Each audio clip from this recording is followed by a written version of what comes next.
शंका भय से तरदित तू हरदम, काम क्रोध भी न होने देशम। ईर्ष्या मत्सर असूयादि विकार, संग अधीरता पाने न दे पार।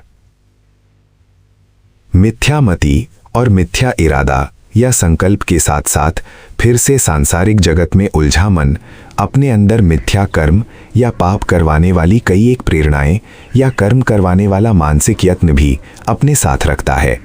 यही सब मानस विकार या उत्तेजनाएं हैं।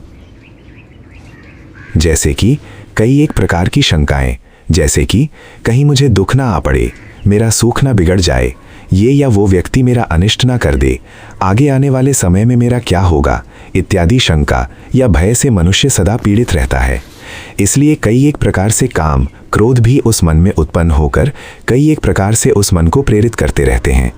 वो सब उनकी प्रेरणा के कर्म करने भी कठिन या दुष्कर होते हैं और करने पर भारी दुख या आपत्ति भी पड़ सकती है। परंतु सुख का कामी मन इन सबको न तो सोच ही सकता है और न इनकी चिंता ही रखता है। वो बार बार प्रेरित होकर करने या न करने के चक्कर में कभी भी शांति नहीं पाता।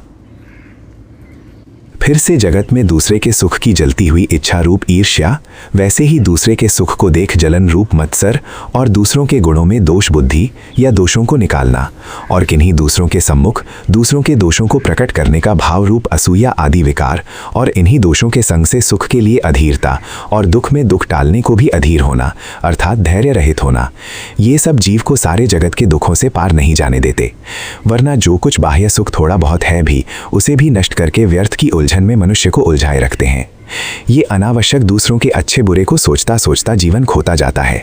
अपने कल्याण के मार्ग पर इन सब को रोककर या नष्ट करके चलने का उत्साह नहीं कर पाता।